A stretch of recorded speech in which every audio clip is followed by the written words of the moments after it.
Broke Agent on Twitter. You know, touch up my boy. Eric Sticks. Broke Agent Man, them. Broke Agent Man. Doesn't matter, even if you're not a realtor. Wait, that's why I buy all my houses through you, man. For real. That's why you're my guy. Yeah. Pimpin' Team Niagara. Right off the bat, we're going to start with a Team Niagara ad. Beautiful. So, I was looking for the live feed, but, you got it all going on. And my guest is. I would be like, all right, tell me when we started. We already did, man. No way. Yeah, we were on. That's ridiculous because I put all this stuff on. It was supposed to look like I was going to like roll into the building. I just came out of a snowstorm outside, but I just live rolled on up YouTube because that's how I do it.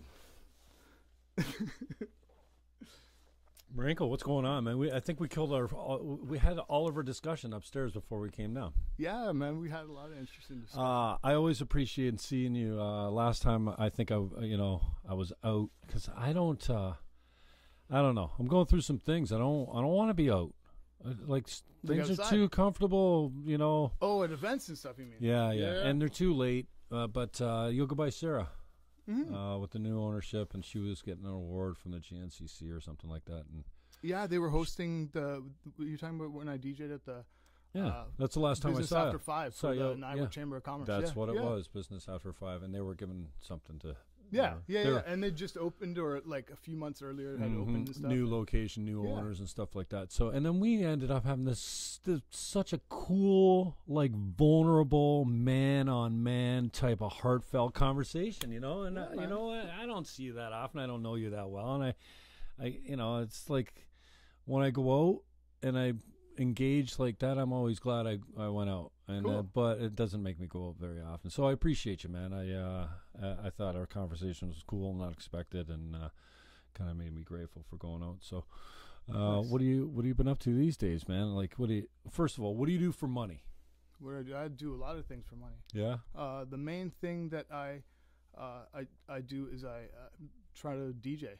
It's kind of like I've been doing something for many years, and then I'm trying to progress from that. Like, I'm getting older, right? So I don't want to be at after hours joints till 5 a.m. and like, you know, and so there's a lot of opportunity for this culture. Kids? I do have 2 kids. Right? Yeah. I get so 2 that kids. plays in a lot too. Dude, for sure. You know, I want to have an awesome family life. I want to spend a lot of time with my kids and play with them and stuff. Especially when they're cute, when they're young and cute, eh? Yeah, dude. They're really magic and they're great, and we have a ton of fun together. Wow. Remember about 2 weeks ago when it was like a Monday? It was like super warm, like 15 Celsius. Mm-hmm. So the 3 of us, me and both kids, went to Short Hills so that my wife could have a little, like, you know, lady time with her friends. Downtown, yeah? Yeah, for sure. Anyway, so I took them to Short Hills, and we just played in a puddle for like 2 hours. So awesome. Right by that little river close to the Boy Scout camp. Puddles were so fascinating when we were kids, eh? It was amazing. Streams, ditches, anything that was running water. Yeah. Yeah. Yeah, I spent a lot of time in right by Port Weller, and then like Bicycle Forest, we call it at the time. Oh, yeah. Now, I'm glad you brought that up, Bicycle Forest. I wondered if I was the only one that called it that, and everybody called that. Do you have a special scar from Bicycle Forest? Like, were you an active participant? I was an active Bicycle Forest person. Because we had to drive. We had to ride from the north end. From the west side. Well, no, we're just like from the north end. It's about as north as you can get, that place. But we were at Scott and Bunting kind of thing, and I'm talking probably grade 4, 5, 6, something like that. I don't know when we started venturing out down to Loch 1 on our own on our bikes, which you don't like. Your parents get arrested for that now. Really? Oh, how about the guy that sent his 10-year-old on the bus? Where's that? I don't know, but Family Services came down hard on him because he put his. Wow, I never heard that story. It sounds. I think crazy. They might have been even 12 or something. And then somebody else. I've heard stories come from the U.S. where like in the middle of the afternoon, kids unattended at the park. Yeah, exactly. Child abandonment. Yeah, that's insane to me. Like crazy? Come on, parks are for children to play. Well, I got a scar right here. It's like a pebble in the whatever. Maybe it's on this one. You want to hear the most extreme example? I'm looking for the spot because the way I tell the story is when I came down this big hill and somebody had wiped out, and I ramped up off their bike, and you know, it's just like a child's story, right? That now, you know, I've been telling it for 50 years here and there. I can't find the place, the incident. I can't even find anything that's elevated this. Like, there's no like drops. They're totally drops. Well, I don't know. There's not many. Yeah, man. Dude, you can get hurt in bicycle forest. You walk through it though, man. You can't find it. You can't find anything that resembles what it was when you were a kid. Yeah, maybe. It's definitely overgrown. It's different like that, right? Mm-hmm. There's no more bush parties there. We used to go on Sunday mornings and collect beer bottles, empty bottles, and you go really? and then drop them off at the Scott Street at the beer store and get. It's weird that I don't think I hit a bush party at Bicycle Forest ever. I went to a bunch of them there. Bush parties for me were cleaned up after them when I was, like I said, when I was little entrepreneur. Yeah, a little entrepreneurial kid. Yeah. Hey, okay, craziest thing that I ever heard. I wasn't there, but so apparently these dudes I know were all together, and the one guy had this bike that had a cracked seat, and they were somewhere trying to do a jump in Bicycle Forest, and this dude does the jump, gets a reasonable amount of air. Like at this time, they're probably like 13, 14. He jumps up, comes back down on the seat opens up, and it pinches, like, you know, a little bit of castration effect / you know, in the taint. I was like I say, I wasn't there, but that was the craziest thing I heard that happened there, like bike accident. It was just legendary, like, oh my fucking urban legend too. Anyway, yeah, I found it quite disappointing, and I still go back every time I go there. I try to envision what it looked like in my head when I was 10, 12, I guess, something like that. And it wasn't that traumatic, but there was a lot of blood, and I didn't even know it was. I didn't know I was hurt. Yeah. Like I got up and I was pushing my bike. I think I damaged the bike in the accident. I think so. I was probably pushing it, and then I just saw it was like blood on the end of my finger. I'm like, oh, what's this? Whoa! It's like my whole arm. Like I just saw. It's like, and I was young, you know. Mm-hmm. Bicycle Forest, Malcolmson Eco Park is what it's really called. I go there probably. I go there probably at least once. Are you a North End brat forever? I bought the house that I grew up in. Wow. Yeah. What street? You know, in North End. Okay. Yeah. Like Bunlin represent. I'm at Bunting Linwell. Yeah. Yeah. For sure. Bunting Linwell. Okay, yeah. So Rochelle over like we were at Carlton. You're saying Bunting and Scott, right? We were on Glen Ellen Drive, Bunting, Carlton, Scott, Carlton, Bunting, and then Two's place. Mm-hmm. So which was you know my aunt had and my cousins grew up on Two's place. Who? Back in the day? Names? Yeah. Well, back in the day when I was there? Yeah, I don't know. Like it was. Let me think. The years. It would be like up until at least. Actually, I believe they still are there. Well, we were at 8. Stephen Murdoch's parents, he's still around. He's Enterprise. His parents were over there. And then beside us were the Nichols, I think. And then there was the Neufelds. And then around the Coppers over here. Croakers were right next door. What did I say? Yeah, Croakers were next door. Yeah, Doug and Brian. Yeah, I knew those guys forever, man. Yeah, I think I. Did you go to Lockview? No, okay. Canadian Martyrs. Ah. Carlton, then Canadian Martyrs, and I went to Lockview and then Assumption. Oh yeah. So other way. Yeah, you're a little younger than I was, but yeah, we come over to. I spent K to 4 at Carlton, 5 and 6 at Canadian Martyrs, 7 and 8 at St. Alfred's, 9 at Simcoe, 10 at Notre Dame and Welland, and then 11 and 12 at Welland High. So I got moved around quite a bit. Yeah. And I had to take religion class one year, which was Catholic religion. So I just left the school after that.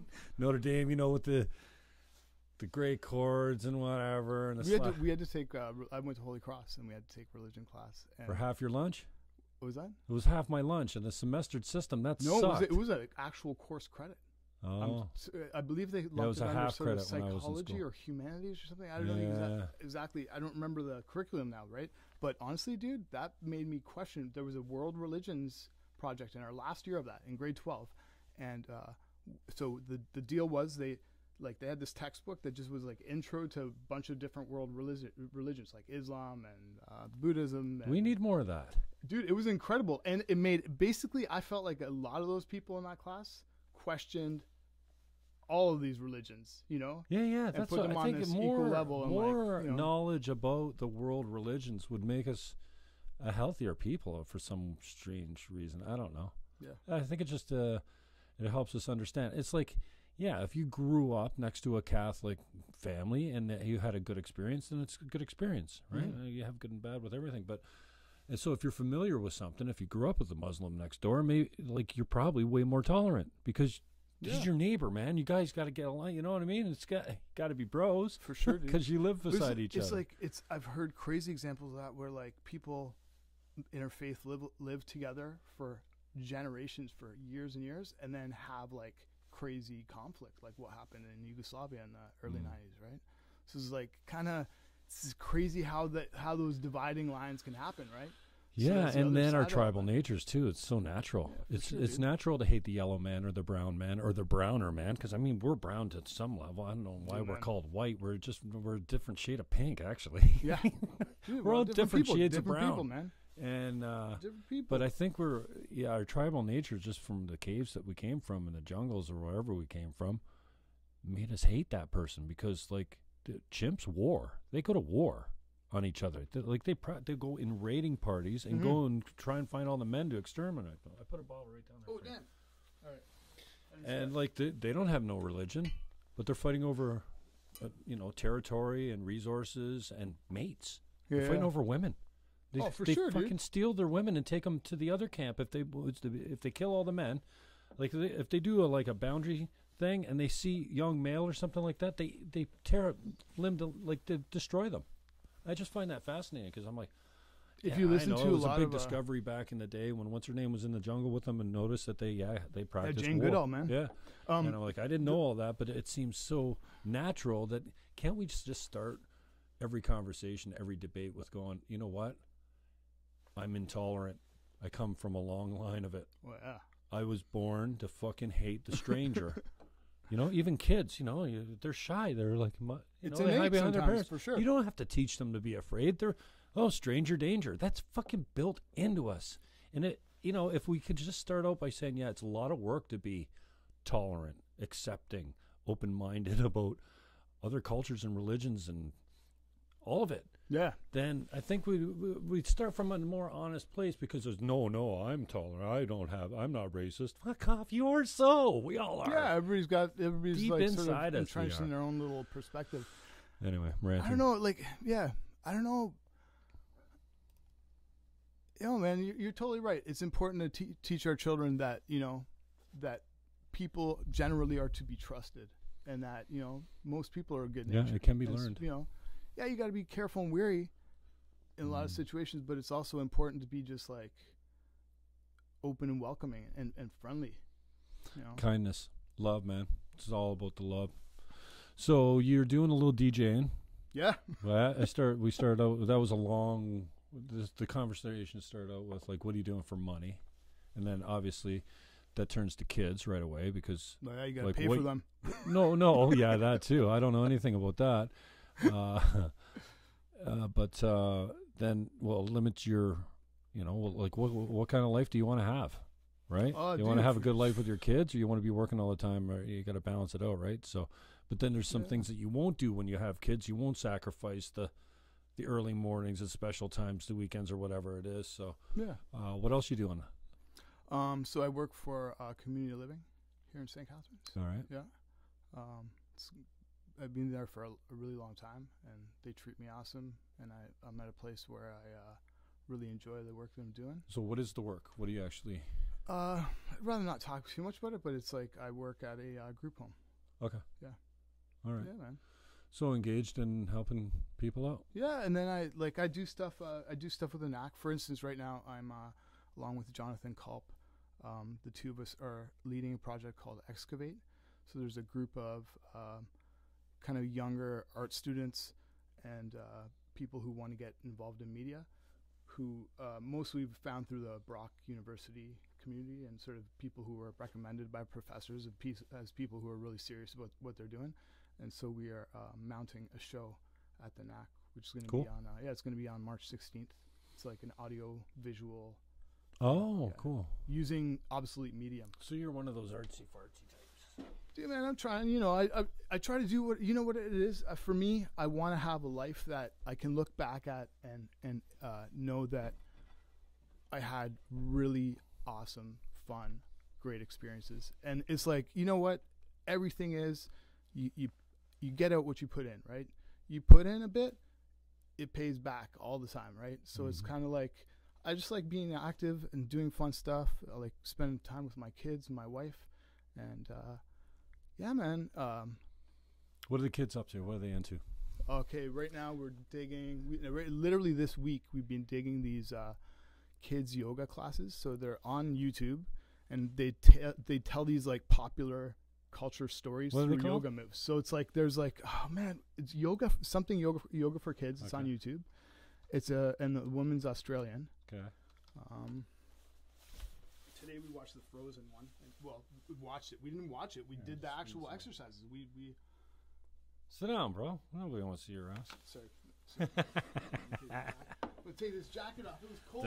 Do we have some fucking stripping music? Yeah, we're getting some snow. Thanks for coming over. You live close by, so it's not a big deal. Yo, I was trying to get out of the interview today. I'm like, hey, we still on with the weather that we're expecting? When Jim originally approached me about this podcast, I was like, what kind of porno studio are you running out of your basement? Nothing. I don't have sex, man. I can't even remember the last time I had sex. Months and months and months ago. Yoga for kids. This shit? Oh, TELUS commercial. Yo, man, we are not sponsored by TELUS. Oh, no, we can't even run this shit because you get shut down by YouTube if we run this stuff. Hi, I'm Sophia from My Yoga Studio, and thank you for joining our fun Yoga for Kids This is not today. I know We welcome kids of all No, this is not it. 1 million. All right, I'll look it up later. Yeah. 30-minute yoga Oh, damn. practice using some breathing. Yeah, you can't rebroadcast YouTube up there, can you? You're not allowed to. Get shut down. You get a strike. So yeah, what are the kids into? The yoga? So yeah, we're doing that. Oh man, my daughter and I just did a fairy garden workshop with the city. This guy Dennis. I forget his last name, but he was a horticulturalist for the city for years, and now he's doing these workshops for kids. And so we did this like 3-week fairy garden making workshop and made this awesome little succulent garden. And she was loving it, dude. Like she was like every week she was looking forward to it, and yeah, it was really fun. Awesome, cool. I love the kids, man. I totally engage them everywhere, like everywhere. That's I'm fortunate important, enough to see them. I'm like, I always feel like I'm blessed when I see them. If I'm at the grocery store, I'm in a line or something like that, I lock in, and I usually win the staring contest, only because their parents break it up usually. But no. And I remember meeting a girl and her daughter at a wedding, and just going up and introducing myself straight to the child, and just, oh yeah, hang on, I'll get to you in a minute. I'm Jim. How are you? Like I'm like, staring contest. I just smile at them, and I don't know. They watch me. I don't know. Kids love me. Cool, man. Yeah, kids and pets. My usually. wife would appreciate that. She says to me that she finds a lot of people are kind of rude to children, or will look at her as to what to do. If the parents are rude when you're nice to the kids. They wonder why. What kind of nice? weirdo you are. You know, like I stopped dead in my tracks at Montebello Park. Jay Beatty was doing the sound in the booth there, so I come out of the mixer, where the board ops were right in front of the stage, right? I come out of there and boom, like I've been there all day, kind of hanging around, and suddenly there was mother and father and little girl sitting in the grass, and I'm like, I stopped. I'm like, "Hi, gorgeous," or something like that. Yeah. Like, what's your name or something, eh? And the guy's face was like, "What are you doing?" Like this, and the wife was like, looking at her, just like, and just talk to them like they're normal human beings. I did, I don't know. All the kids, it's important, right? It's like, there's a certain thing about kids developing self-confidence, right? they're there with their parents, so they know they're safe, and then doing things that are pushing the envelope a little bit, like being friendly to people or whatever, right? Like I think that stuff's important to give them a sense of autonomy when that's happening, not just like that everything is, being scrutinized or whatever. Or supervised. Yes, exactly. Yeah, exactly. unsupervised playtime is so important, man. That's all we had. Well, there was no parents around. We had to figure shit out. If you wiped out at Bicycle Forest and you got blood to get your own ass home. Yeah, you got a flat your tire. mom. You got to push the bike home and dude. Suck it up. Go get some tissue. And the whole time you're doing that, you're like, "What's my story? How did I get this fucking off?" It's like now we're like, no. It's so bubble wrap protective. I mean, I can't speak to being a parent yet, but were you actively fucking or what? No, I am not. But I still love kids so much. I never ruled it out. I mean, I'm gonna live another 50 years probably. Yeah, for sure. Like, I mean, I'm gonna be around. Everyone's like. I said it in front of one of my good buddies from Welland the other day. He's my French-Italian Wellander. 3 strikes right in a row. French, Italian, and from Welland. I can say that because I spent some time in Welland. And I'm horribly racist. What's up with this racist podcast you're running? I can't remember why I was even talking about him. Why was I talking about him? Oh, man. So the kids, the kids. No, I said this in front of him the other day. He's like, whoa, I don't want to hear it. You know what? Tell your other friends. Why are you crazy? I'm going, you never know. I could still have a kid. I know somebody. I'm not ready for one now, but I know somebody who's 67. The right one, and a true story. I know somebody who's 67. He's married to a woman who's probably 53, 54, and they had 2 kids. One about 4 years ago. No, 7 years ago, and one about less than half a year ago. She was 50 plus? She's 50 plus. They had to have medical procedures, but they have 2 babies. Yeah. And I'm like, dude, at that age, I want to be done with babies. I want to be grandpa. I want to be grandpa at the point. Think how much you'll enjoy them. Hang out with the kids. I'll buy them ice cream. I'll let them play in my basement. But like at that age, I don't want to be raising a infant. I hear you. But it's at the same time, it's possible. Yeah. We'll see. Fate, man. God's plan. Who knows what the hell? First thing we got to do is get you a uterus. I was thinking the other day. Well, if I'm serious, when I'm serious, because I might become serious about this topic, you could always rent a. You're serious about having? Well, you could just rent a womb. Dude, man. Rent a womb. I was more talking about like, there's got to be women out there that are like, you know what? I want a baby. I want good stock, but I want no relationship. I want I want a father to take, to have custody and raise the child and all this kind of thing. But I don't want that. Such agreements absolutely. Well, I just don't want to be a couple. I just want a kid, dude, and I'm willing to have share a kid with you. Yeah, that totally happens in the world. Oh no, I know. Yeah, I feel like I feel like I totally. Yeah. Because let's face it, in Denmark or something. If you're 50 years old and you're single, never married, with no probably kids, happens in Canada too. That's a whole part of your life that's like part of most people's lives. It is really an important part, having kids. That you're just missing. It's not like you're going around, oh, geez, I miss my kids, but that is a significant, meaningful thing in your life. Like, we're designed to procreate. Women especially, designed to mother a child. No, dude, that's like... And care for it for extended periods of time. Like, 13 years is a long freaking time, man. Animal instinct, dude. That's you're going by, like... And then, that's, like... to 13 when you're like, yeah, man, that's heavy, right? Like multiple kids. Like back then, who knows? And how many babies died in that? It's like along the way, right? Don't get me on the dying babies thing. Man, yeah, no, that's heavy. But no, when I was talking about that, I was talking about you getting uterus in the sense that you could get nowadays gender reassessment surgery. You don't want to go down that road. You can embrace your divine feminine, don't man. bait me on my own show, you fuck. You can embrace the divine feminine and just go down. I don't want to talk about that shit with you, man. I spend too much time talking about that stuff. I save that for I don't know where Fair I'm saving. I don't want to get you on any No, it's some interesting times. I'm constantly frustrated by false narratives that I'm growing up and finding out are lies, right? Yeah. I'm getting tired of people that don't look right? at biological facts. You don't even need to be looking objectively. They're biological facts, man. You're born with a certain thing. That's what you are. You can't change that. Like, I mean, hey, and there's also an in-between. Totally. Some that are born with both of them or none of them or what. Yeah. I mean, it's rare, but whatever. And it's not that. It's more common than you think. I don't know the statistics. It's probably rarer than today's version of transgenderism, where it's like, Mommy, I want to be a girl at 3, and you put them on hormone replacement therapy at 6. Like, okay.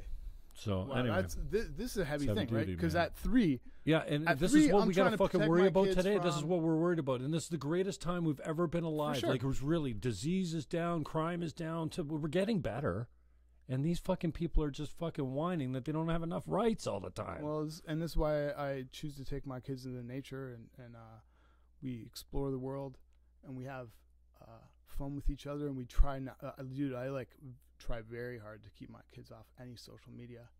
Like, I've asked people to take photos down before. The only reason why is so that when they're 14, 15, 16, whatever age that they really get involved with that, they can have that agency to make that decision. It's not just like there's already this digital legacy of nonsense of baby pictures and stuff that the pressure that young girls are going through with social media is way different than boys. Boys are on their computer, boys are playing video games. And here's another thing, I've been talking about this, the frustration of the lack of the current state of fatherlessness. Like, the traditional family's gone away, man. We killed God a long time ago. Then we didn't kick man out of the house, but some guys just don't stick around. Right? Oh, yeah, for sure. It's hard work to be loyal and to fucking take care of yourself and your kids and all that kind of stuff. You got to dig in and really be a man. You know what I mean? And lots of guys are just like, fuck that. I'm out. Yeah. And I get that. And it's horrible. I know. But I definitely know society's paying for that fatherlessness. I was going to say, I definitely know guys who have been like, you know what? I'm having too many problems. I'm going to just lawyer up rather than the deeper soul work of trying to figure out that balance. And we the made only it way thing too is easy there's always that cascade effect on the children. It's like no, the kids are resilient. The kids are resilient. They get through. They understand. Yeah, it's not the same not having a man in the house, man. Yeah, it's not the same. No, I get it. And we're paying for it. And so this idea that we're going to start, we're going to bubble wrap our kids, and we're going to give out participation ribbons. Bullshit, man. Yeah. There's winners and losers. Fucking deal with it. It's part of growing up. Not everyone is special. Not every body is beautiful. You know what? This fucking idea that obesity... Yo, man, I was born looking like this. Yeah, well, and we're lucky to a certain extent, right? Because we're not 400 or 500 pounds. Dude, anybody who's living in Canada is lucky on a global scale. On a global scale, something like 5 billion people are living like below poverty. 5 billion people out of 7. What's poverty, though? I forget but so probably 20,000 basically, if you live in North America or Europe, you're the top 1%. Yeah, exactly. Like globally, you're doing okay. Yeah, and you go out there and protest the 1%, and you are globally, you are the 1%. You dumb fucks. Even if you're poor. Yeah. Like there's a thing. There's a thing online that if you type in your average annual income, you'd be shocked how high that is on a global scale. Like, the graph is like really flat and it just spikes like crazy. And if you make, I think the threshold is something like 10 grand. It's like from there, it's like boom, goes up to millions, right? Whereas that whole beginning of that curve is just flat. Those people are subsisting on nothing. Well, I just got my, I just got my T4A, and oh my God, if I typed it in, I would be broke agent. Fuck. Call me.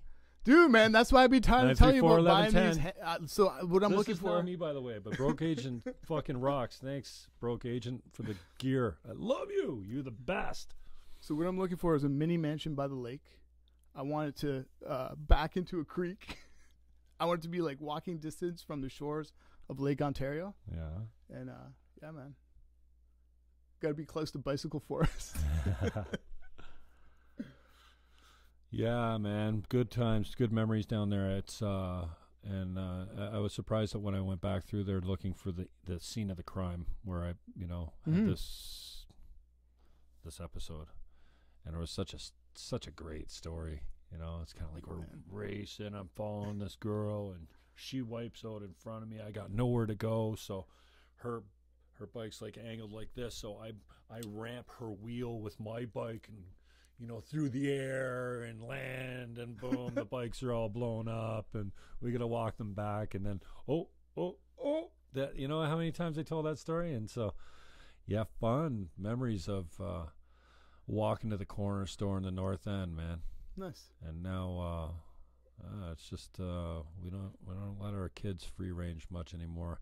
And this unsupervised, we were just talking about it the other day. Quite a few kids raging around in Quebec. In a couple schools in Quebec, they put a fight zone in. No way. Yeah, it's at the end of the schoolyard, and it's voluntary. But you want to go out there and wrestle. There's no biting, kicking, punching, or pulling hair or something, or no whatever. But you could just go out and wrestle. Crazy. Like fuck, eh? Yeah. Like it doesn't matter what we played.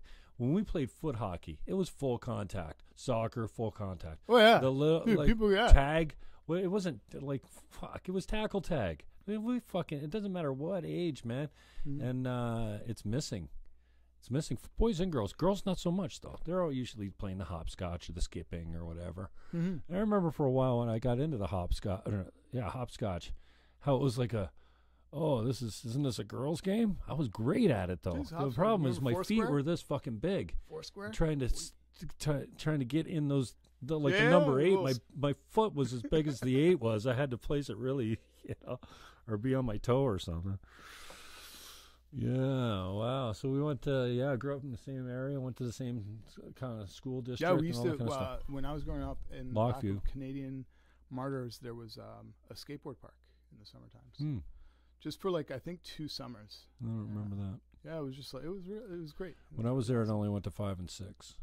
It stopped at 6. That's so I think it went to 7 and 8 then. But yeah, it was like when we were in high school probably then, and they had that little skate park in the back, which is awesome. It's vicious, wicked, man. So what else are you doing for money? So you now you got the DJ, and how much are you doing that? I'm doing it quite often. Are you doing weddings? Yeah. Professional functions. Doing you weddings. making any beats? Dude, so I really want to make beats. Here's the issue.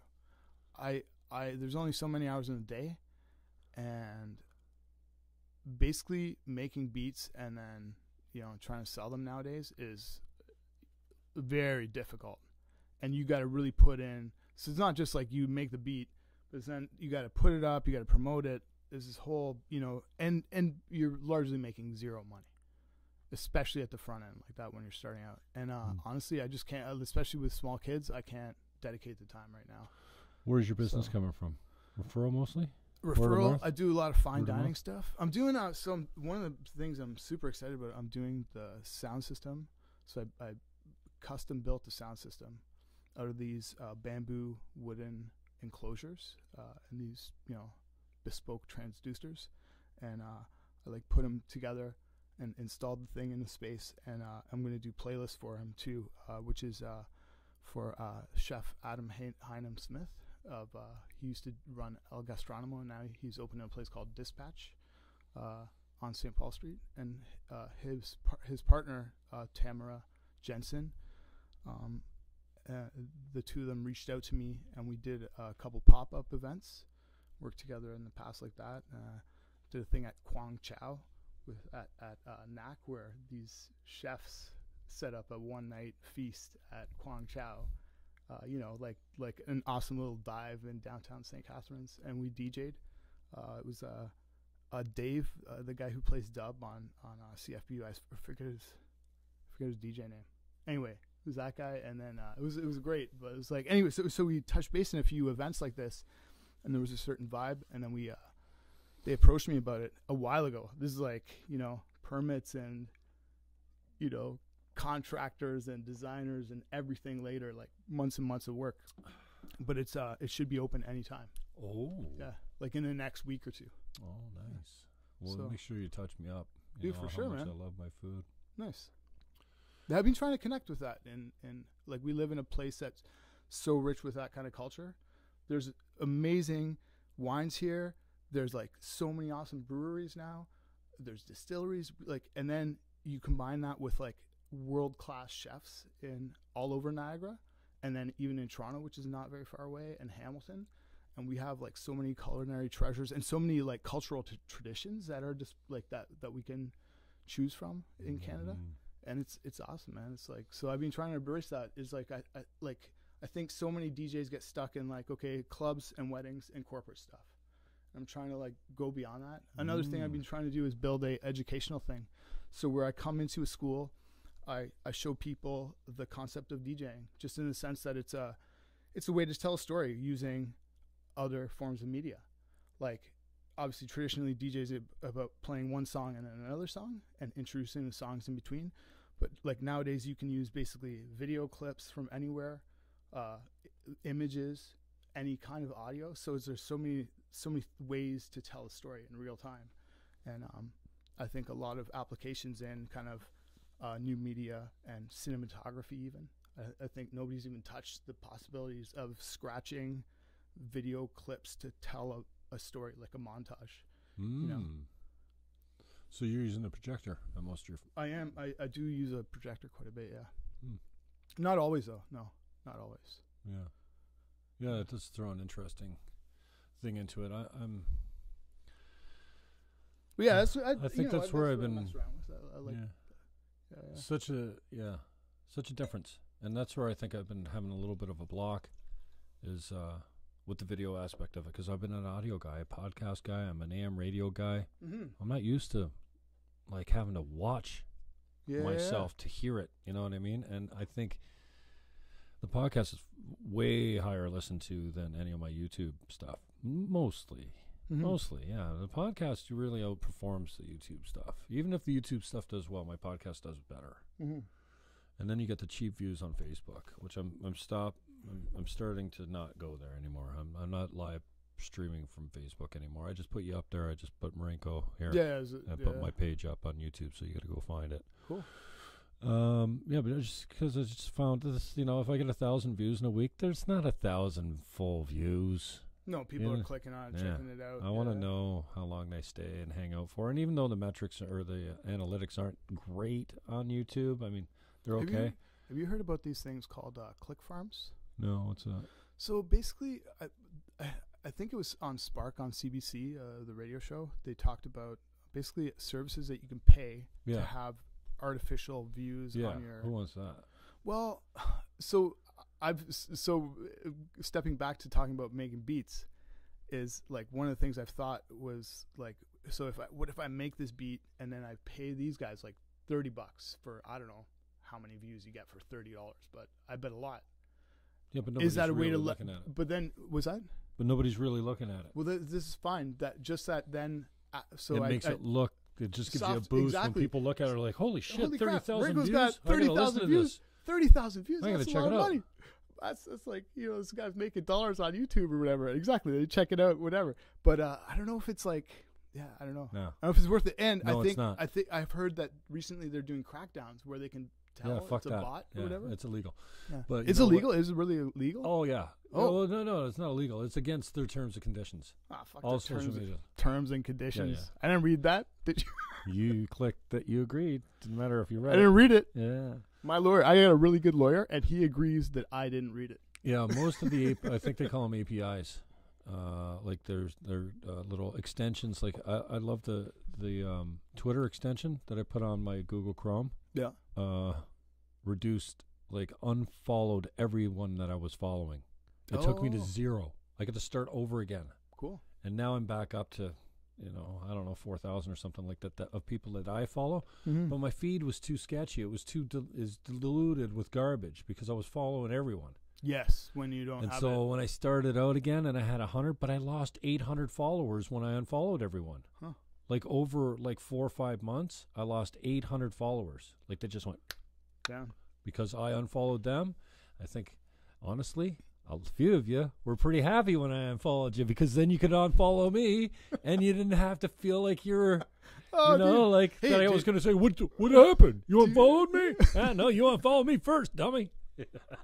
Oh, Jimmy unfollowed me. Fuck him. I'm unfollowing him then. Me and this guy had a Facebook feud. Did we? When? I'm fucking with you.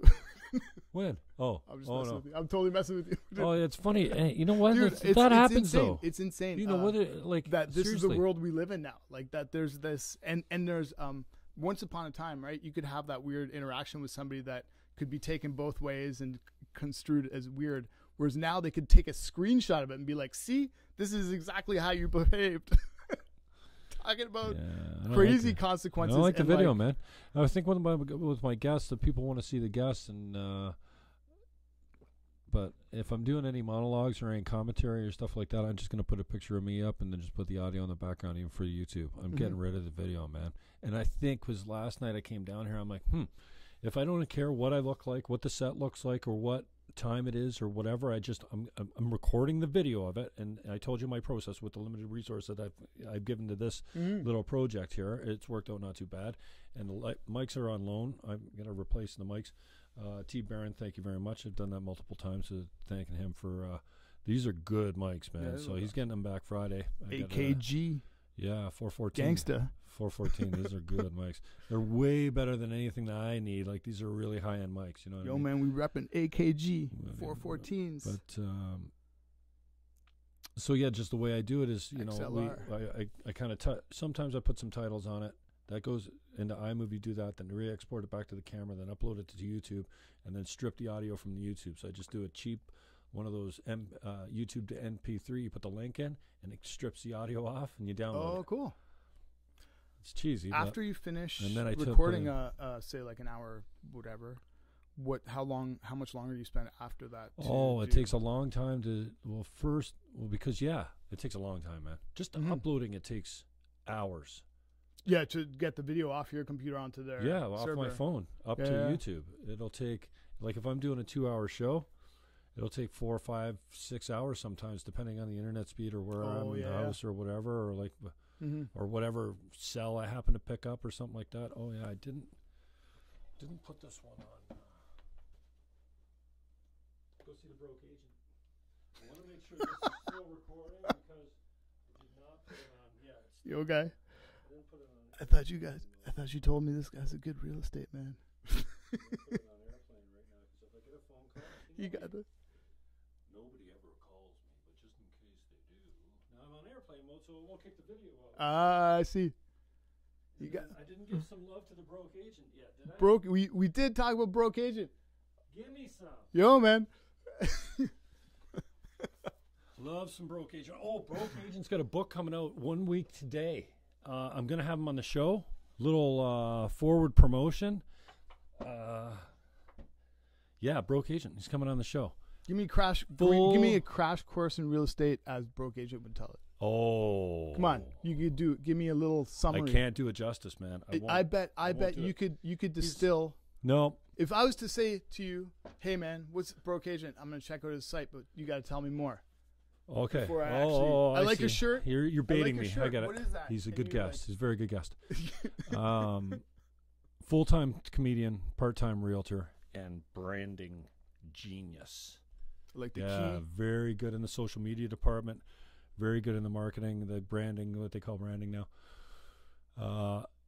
Pretty funny, pretty unique sometimes. You know, we all fall for the cheap memes type of thing, and he's no different than anyone else. You got to just content. You got to put it out, even if it sucks, and it's not a hit. You just got to keep content. Yeah. So rather than for the click farms, you just put, social media kickback is pretty good if you're looking to get views or traffic to your website or stuff. But it's not like I partnered with the sound. So rather than making music, I partnered with the sound to do these monthly DJ mixes. What sound? the sound is that the STC sound. Yeah. Oh, really? Yeah. So every month I do a mix and I put it online, and then they run a little blurb about it. Yeah. Have you visited Rocker Town yet? No, I haven't. Shame on you. Tell me more about the sound thing. So what do? If you type in the sound Marinko monthly mix or something like that, or Marinko, it should come up. Marinko. That's how you spell that. Sound. If you're wondering, if you want to try to get a hold of sound.ca, the sound what? The sound rocks.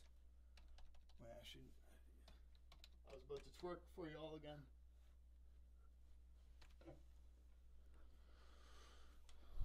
Okay.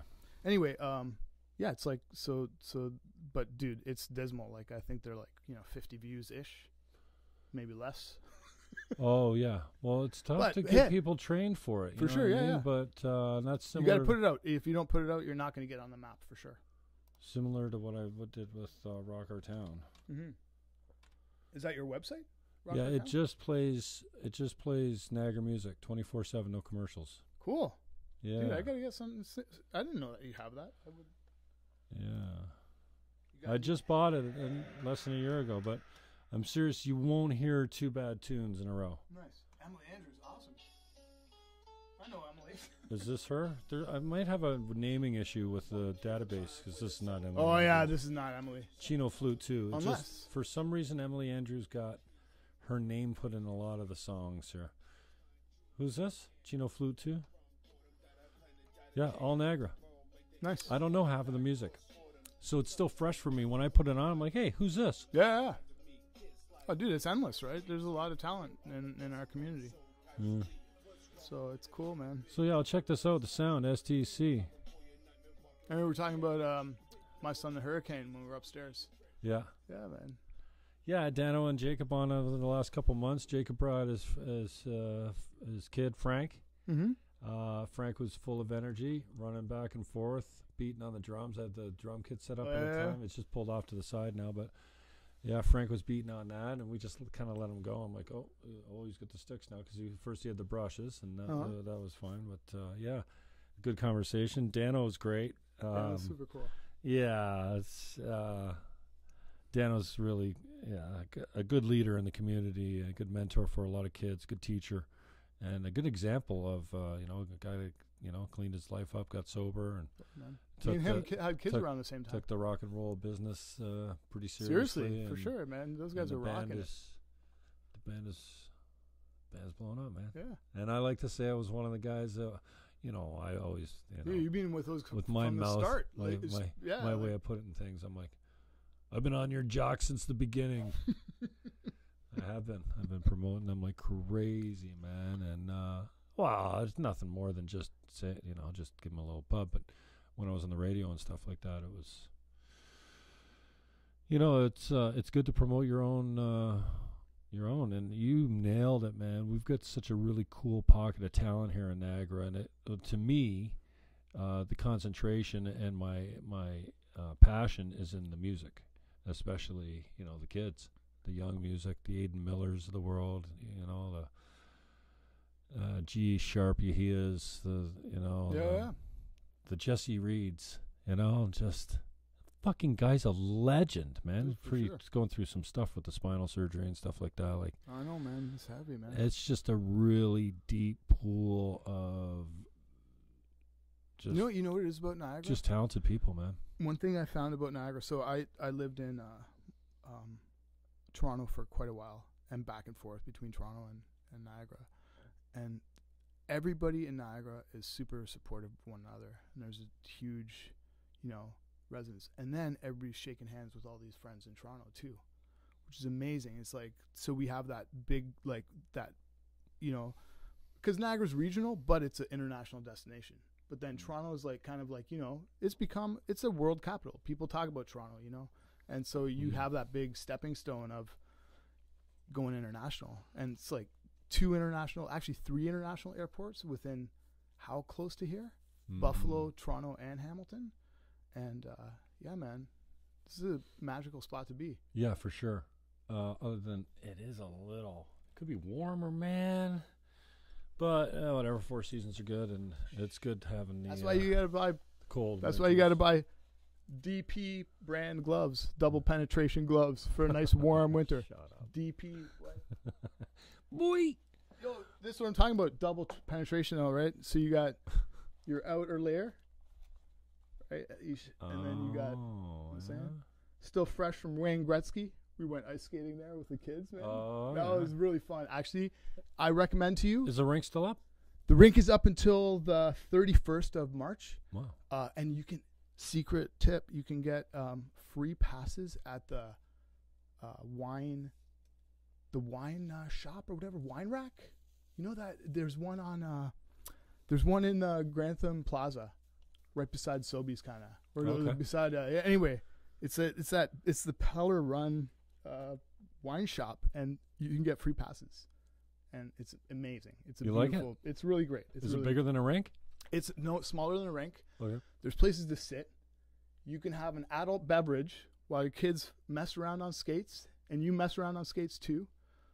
With the beverage? No, you can't have no beverages on the ice. But they have a nice seating area. They got a little bonfire on Saturday night. They have DJs. So you got to take your skates off to drink? No, you don't. They have rubber mats. Oh. I mean, it's wise not to get wasted there, obviously, with skates on. But, dude, a drink. If I'm going you can skating, have a drink. I'm going to get obliterated. Come on.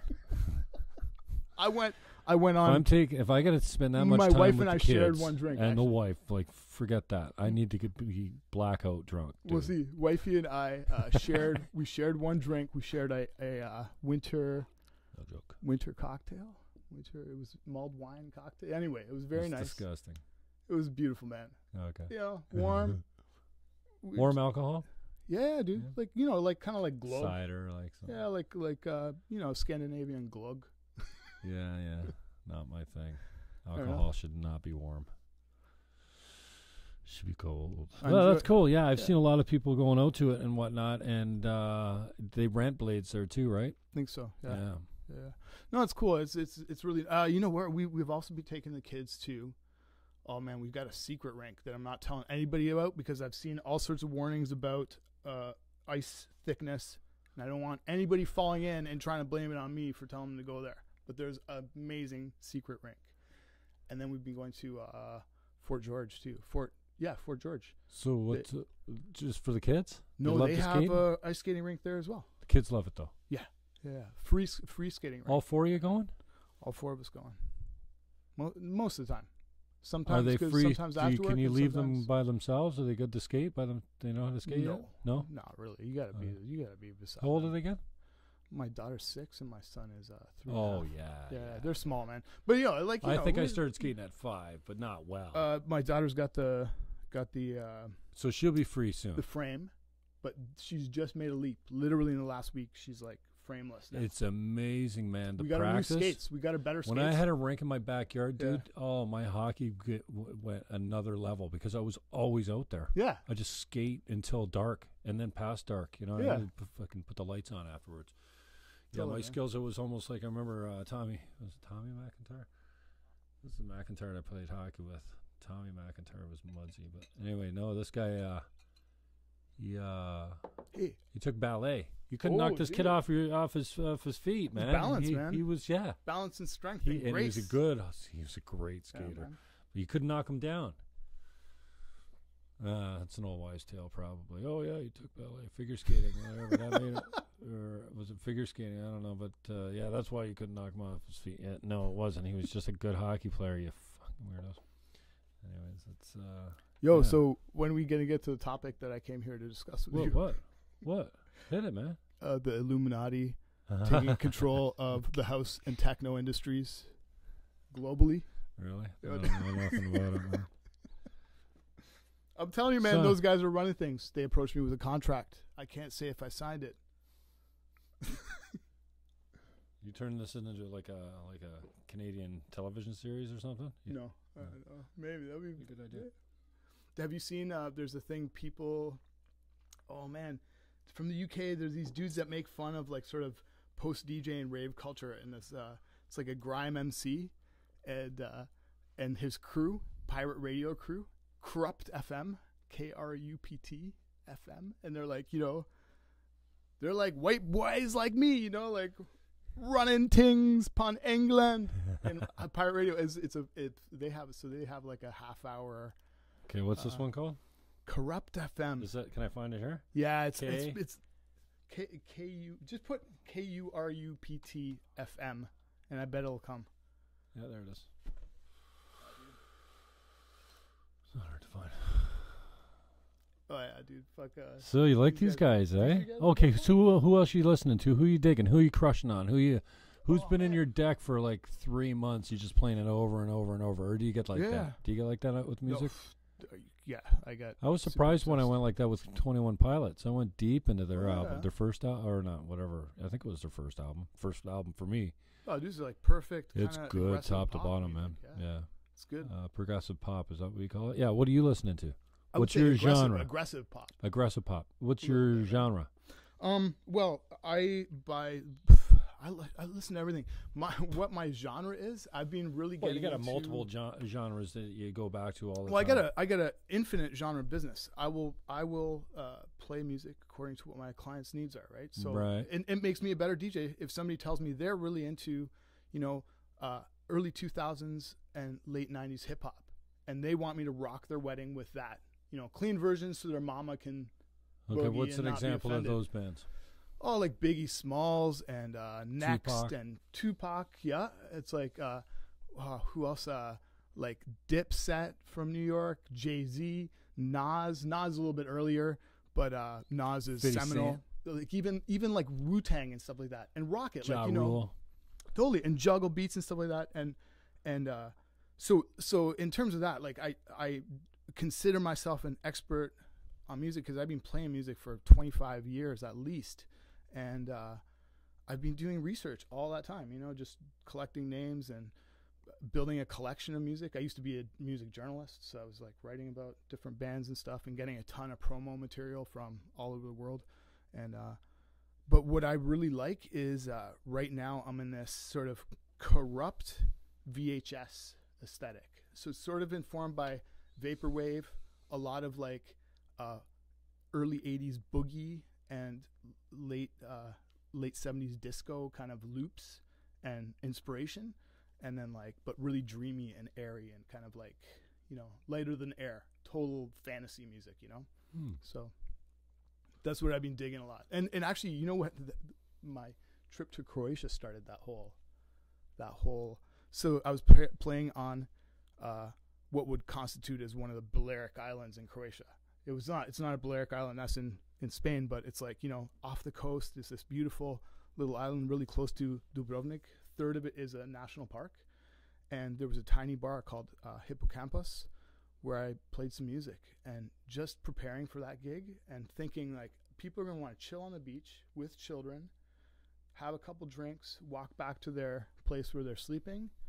And so just like getting in touch with that kind of dreamy vibe sort of led me in this direction, like finding, like beach music basically. So you just happened to be playing a festival out there? It wasn't a festival. It was like a small venue. It's a beach bar. How'd you hook that up? My family's from Croatia, didn't take much convincing and finding somebody who was like, yeah, that sounds awesome. You go there all the time? I'm hoping to go there this summer, and I'm hoping to actually go to the between Barcelona and Marseille, kind of in the south of France, and to this small town called Azy, where I have a link up in Azy. So we're going to do art project there, a free public thing in the streets. So right now we're having a funding issue that we got to take care of, but it looks like it's going to happen. We got to, yeah.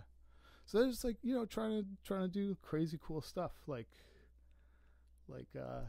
cause I'm like at my heart of it, all this started for me from radio too. Cause living in Niagara, we have one of the biggest concentrations of radio signals in the world here. And we got Toronto just north of us, massive market. And we have Buffalo just south of us, and it's pretty flat here. And we get all those stations, and then Rochester even to the one side. Like we're at a huge concentration of radio signals for sure. And because of that, I spent countless nights just listening to cool music and making these tapes of interesting sounds and songs and stuff that I heard on the radio. And that was kind of my introduction to all this stuff. So it's kind of just what I love to do since I was pretty young. Mess around with music, collect music, and then edit it. How do you get the expanded AM? Well, there's shortwave radios you can get. AM, the bigger antenna you have, basically, the more of a reach you're gonna have, right? Like you can have even because at night you'd pick a lot more up for whatever reason. The AM signal modulates or better at night, transmits better at night. Oh. That's why you can pick up Ohio or something weird on a AM dial because I can't remember exactly, but there's something that a clear night I think amplifies the amplitude modulation. Is that what AM stands for? Frequency modulation. Yeah, I can't even believe I had this discussion with Tom. Well, it wasn't much of a discussion the other day. My calls to the radio show, but it was International Radio Day, I think. And I'm like, how do you think AM radio survives? Or radio in general, like especially AM radio, because, well, number one, I think cars is a big thing for FM radio. Oh yeah, huge. And then now also all those stations are broadcasting on satellite and other carriers, right? Like if you I wonder about cars, man, because these guys are going to figure out that the radio is not giving them an ROI in their dealership or sales anymore. It probably hasn't been for a long time, and they put that shit on Facebook, Instagram, and Twitter. The impact is obvious. Like, I mean. We were talking about this earlier. You can't just put a $30 ad up and then walk away from it. Go, oh, that didn't work. I didn't get nobody bought my thing. It's like it's a hit. You gotta have a sustained strategy. Yeah, and content is very deliberate. And if it doesn't work, it's because it sucks, not because Facebook didn't work. Because it's putting you in front of people, and it's a really undervalued medium right now. As far as because, when Google first came out with Google AdWords, you could own whatever word you wanted for really cheap. Now you want to own that word, it's expensive. And that's because in the beginning it was a good deal, and then big business drove the prices up, and apparently social media, Facebook especially, Instagram especially, but Facebook too still is just a really good return on your ROI as far as putting you in front of people. Like, what do they call it? People who are most likely to go cap something per 1,000 or whatever it is, or I can't remember. But I just wonder how. We got to get you out of here on time. I wonder how the traditional stuff holds up, because anywhere you go on the dial, it's a commercial on the quarters, top 15, 30, 45. Yeah. Everywhere you go, it's a commercial. Well, man, I'm fucking switching to FM, or I'm going to podcast, or I'm listening to my phone. Like, fuck the car. I just put my earplugs in. But even in the car, I'll switch to CD or satellite, or I don't have satellite, but a lot of people are getting it probably. Maybe not a lot, but I'm just talking about how do the traditional formats stay alive. I can't tell you the last time I watched a TV commercial. Part of it is all the shows I watch don't have commercials. Part of it is demographics too, though, right? You got to think about people. So imagine people who are older than us who grew up in a place where there was just radio. They likely had 45s or like vinyl, maybe even 8-track back in the day. But so they grew up on radio, and now they're 60-ish, and it's like that's what they just turn on the radio because that's what they did all their life. And then I'm sure then you can market directly to those people if you know your demographic and stuff. I don't know all the business of radio, but it's like I've actually approached a couple radio stations around here about doing a show. And so my idea was that the EDM market is really broad and it's huge, and there's a lot of festivals in both Buffalo and Toronto, and something here, a weekly show that's 2 hours, could broadcast directly to that audience that are gonna go to those cities. So you can have approach advertisers like who run nightclubs and festivals to advertise on the show, and you play basically cool, trendy, current, awesome music. And it's for that demographic that's like whatever. But this is the thing, it would have to be like, I'm assuming they're gonna listen to it on SoundCloud or on Mixcloud or any other, or like on iHeartRadio, not on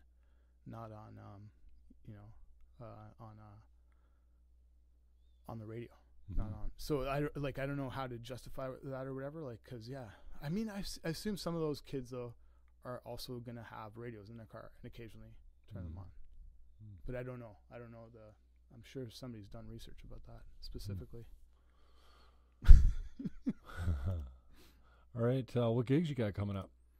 You got anything you want to promote? Just before, okay. You don't Actually, have to, if you got to go, you got to go. That's cool. But just in case we forget, this Sunday at Sunday.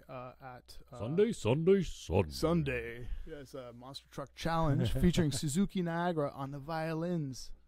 That was kind of a pun. Anyway, it's the Suzuki Niagara annual fundraiser, and it's in the afternoon. It's at what's Suzuki Niagara? Suzuki Niagara is a basically music education program, and it's based here in Niagara. Suzuki Method is about teaching people music intuitively.